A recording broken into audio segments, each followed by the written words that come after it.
You know, it's only been about 2 months since we were here last, but a lot has happened, and there's still a lot happening at this state council, including honoring our executive director, Carolyn Doggett. You know, I could have said political maniac. I know when she was probably 8 years old, she was organizing her community around something. That's going to continue. And I'll tell you what, my friend, we've got a lot in store for you this weekend.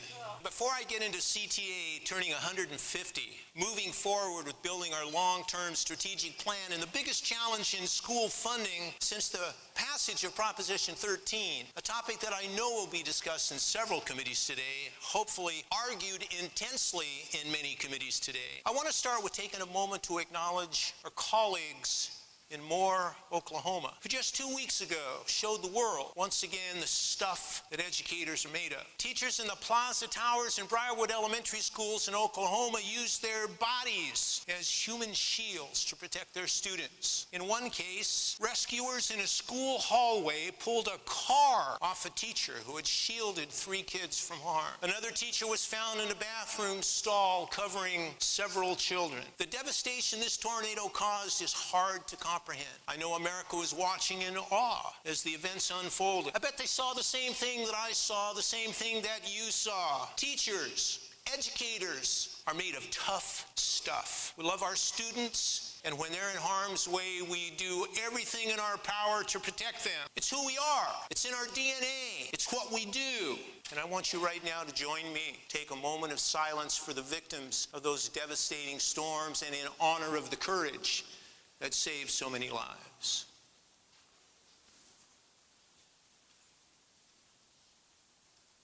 Thank you. CTA is donated to the Oklahoma Education Association Relief Fund, and if you'd like to donate, just visit the CTA website. It's pretty easy to do once you're there. You know, here in CTA, I'm so proud to say we've been putting students first. We've been putting students first and fighting for public education for 150 years. I hope all of you had a chance to take part in Day of the Teacher festivities and in honoring our education support professionals. Actually, I know some of you were lucky enough to see Secretary Treasurer Mickey Chahusky, our own, doing the chicken dance in Yokitz Park, I believe, in Bakersfield.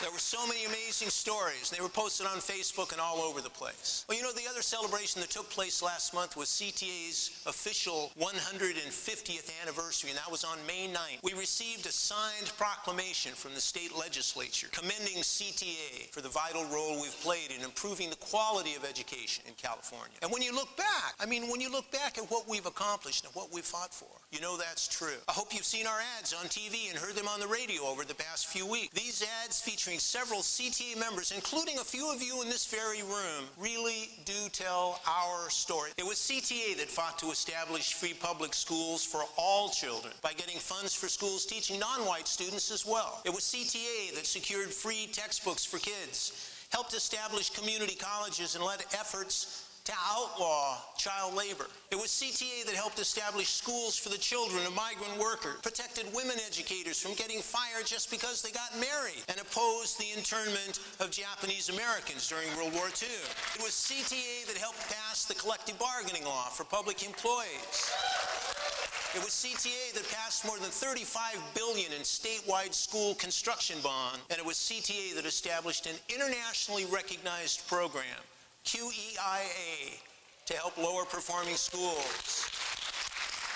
For 150 years, CTA has been a mix of advocacy for public education and for social justice, because really, you can't have one thrive without the other. We've made the tough decisions, and we've done the right thing, even when it wasn't popular. We've had many, many successes over the years. Most recently, of course, was the passage of Proposition 30. Now, I know some of your chapters are continuing to do battle at the bargaining table. Some districts are ignoring the fruits of our coalition efforts and continue to sit on huge reserves. It's almost like they're living on another planet. Yet, we're already seeing the impact of Proposition 30. It prevented, right off the bat, $6 billion in more cuts in January, which resulted in a massive reduction in the pink slips that we've seen this year. Last year, at this time, more than 20,000 pink slips. By this year's final deadline last month, it was down to 1,700. Now, we did that. You did that. And over the next 7 years, Proposition 30 raises $47 billion for our schools and colleges. That's a giant step in the right direction. We haven't crossed the finish line, but we're heading in the right way. Now, Governor Jerry Brown continues to keep public education a priority in the state budget. His revised budget includes an additional $1 billion that is earmarked to help implement the Common Core state standards, and another $1.6 billion to repay those funding deferrals to local school districts. Now, that's good news on both fronts. In Sacramento, CTA has been demanding that all money owed to schools be restored. That's $20 billion, the song that we've been singing day in and day out. We've also been making sure that lawmakers know schools must have additional resources for the enormous amount of work that must take place to implement the new Common Core standards. New textbooks must be written, curriculum designed, and teachers have got to get the quality professional learning opportunities that they need. The transition to the Common Core standards will greatly impact the way we teach, and we must have support and resources to make that transition successful. But let's be perfectly clear. When I talk about the Common Core standards, I am not talking about the tests and the assessments and all the insanity around that come with them. That implementation is a whole nother ballgame. And based on what I've seen so far, I'll tell you, I'm standing with my friend, President of NEA, Dennis Van Rokel, and saying it's time for a moratorium on this testing stuff.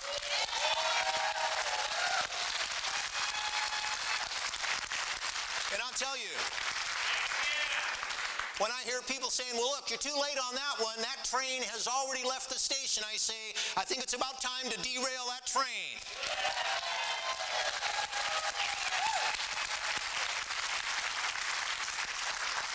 For higher education, the May revision also includes another $30 million for community colleges and maintains the $500 million increase proposed for the CSU and the UC.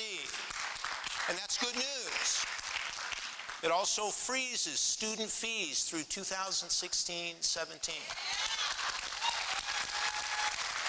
Now, there's still much to be done to adequately fund our schools, but our hard work is paying off, and there's hope for the future.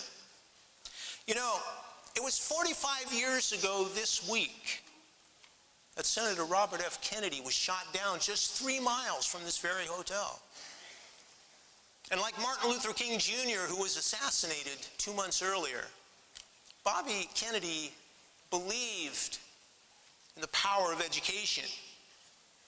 In a speech at the University of Alabama in 1966, he said this: "Education is the key to jobs, to income, to human dignity itself. In the last analysis, the quality of education is a question of commitment, of whether people like us are willing to go into the classrooms as teachers, as parents, as volunteers, or just as concerned citizens to ensure that every child learns to the full limit of his capabilities." Every child. Not just some of them, not just the white kids, not just the middle class students, not just the English-speaking kids, every single child. And that brings me to the local control funding formula. Now, I know you, like me, believe that every student should have the opportunity to reach his or her full potential. How many times have you had to keep moving further in your lesson when you could tell just by the looks on their faces that they weren't quite getting it?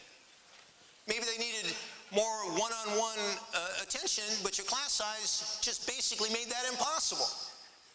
Maybe they needed to spend some time in a reading lab or needed some time with a librarian, but the reading lab was gone a long time ago and the librarian got lost 2 or 3 years ago. Or maybe their home life has just been so stressful lately that they needed someone to listen to them, tell them it's going to be okay, hang in there. But there's only one counselor in your building and she's swamped with standardized testing responsibilities. These are the realities that we face every day. These are the realities that our students face every day. And I'll tell you, it's sad but true that every student in California doesn't have the same opportunities for success. Some are going to take more resources to get them where they need to be. There's probably nobody that knows that any better than the people sitting in this room. It's a fact that you all recognized when you adopted the state budget guiding principles in April, last council meeting. And it's why it's so important for us to support the goals that the governor is putting forward in this local control funding formula. We don't have to argue whether it costs more money to educate kids in poverty. We know that. We don't have to argue whether it costs more to educate English language learners. We know that. CTA has been fighting for equal and equitable funding for all kids since we established free public schools in 1866. But there's still a lot of work to be done. As Governor Brown so eloquently said in his State of the State address, and I believe he was quoting Thomas Jefferson at the time when he said, equal treatment for children in unequal situations is not justice. Do we have some concerns? Do we have some concerns about this local control funding formula? Absolutely. Do we have questions? You bet we do. There are changes that absolutely have to be made. But remember, it's a proposal. And the argument and debate that's going to bring it all together into a budget has just barely started. I'll tell you what, it started here in this building sometime about Wednesday afternoon. I got a great taste of how willing we are as a body to start going at one another. And I'll tell you, I hope you stay in that. It's even making its way through the legislature. But I'll tell you what everybody in Sacramento is waiting for is they're waiting for what we're going to say. Now, as your president, I guarantee you this. I will never, ever support anything, including a district accountability plan that undermines our collective bargaining rights.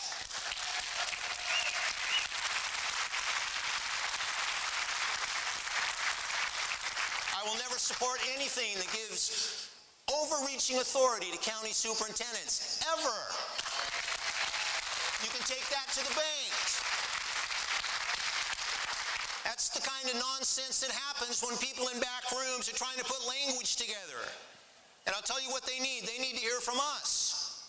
They need to know what we think about what has to happen. Well, this funding formula is a different thing.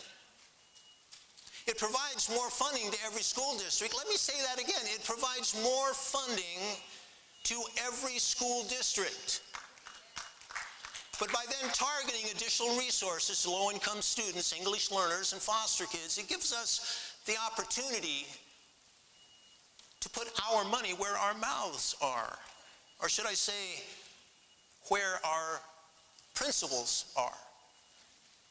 The idea that one-size funding fits all just doesn't make sense. And we can't deny that fact, we can't ignore it. We've got to stand up and we got to look at it and we got to talk to one another about what the difficulties are. CTA is going to be there. We, you, are CTA. And providing more help and resources to students who need it is part of our proud history. And it's certainly part of our proud future.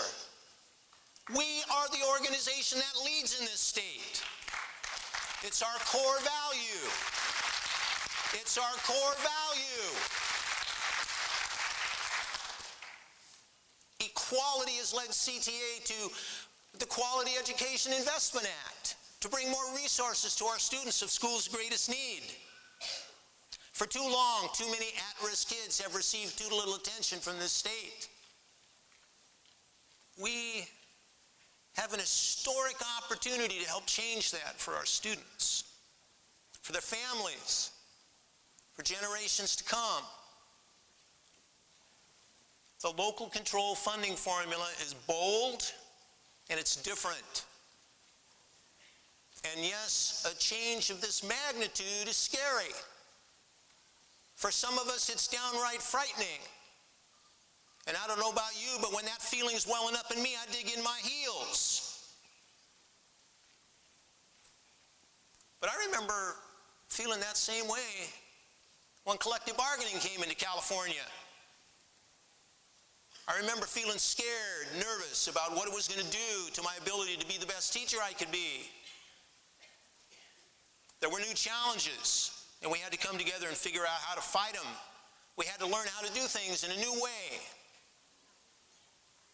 This proposal is really no different in that sense. There's no denying that this is a redistribution of wealth. The governor has said that over and over again. The fact is, some districts need more because of the disadvantaged students and the disadvantaged communities they serve, and that is no secret to anybody in this room. It's time for all kids, regardless of what side of the tracks they live on, to have the same opportunities. And it's time for us to take the risk. It's time for us to take the lead. It's time for us to do what's right for the future of public education. See, the question I'm asked all the time is, well, are you guys going to be able to do that? Are you guys going to be able to step up and take on that challenge? You know, it's really interesting. The people that ask me that are the people that don't know who you are. They don't know what we do when we've got difficulty in front of us. Are we ready to assume the leadership challenge? Absolutely we are. I know that. I know who you are. We have to be the leaders that our members expect us to be. We have to be willing to look them in the eye and tell them what we're doing and why we're doing it. And we got to help them as they're feeling nervous about it and anxious, because it's the right thing to do. It's the right thing to do around the budget, and it's the right way to lead.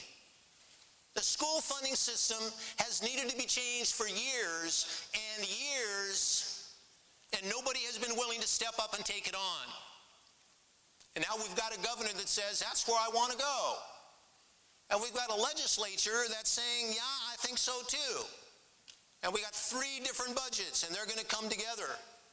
And they're all looking to us. What do you think? Well, I'll tell you something. I think it's up to us to make it happen. I know there's going to be argument and debate in several committees today. And I'll tell you something else. There's going to be argument and debate in the hallways and in the bathrooms. And that's essential. It's what we need. It's how we are. It's what we do here. It's important that we discuss these issues and truly listen to each other. If we do that, we can make the right decision for all the kids in California. The right decision for their future.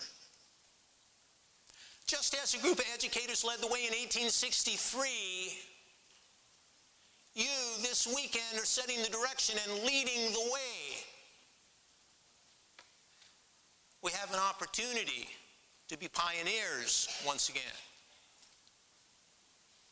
Now, you know this as well as I do. Leading isn't always easy.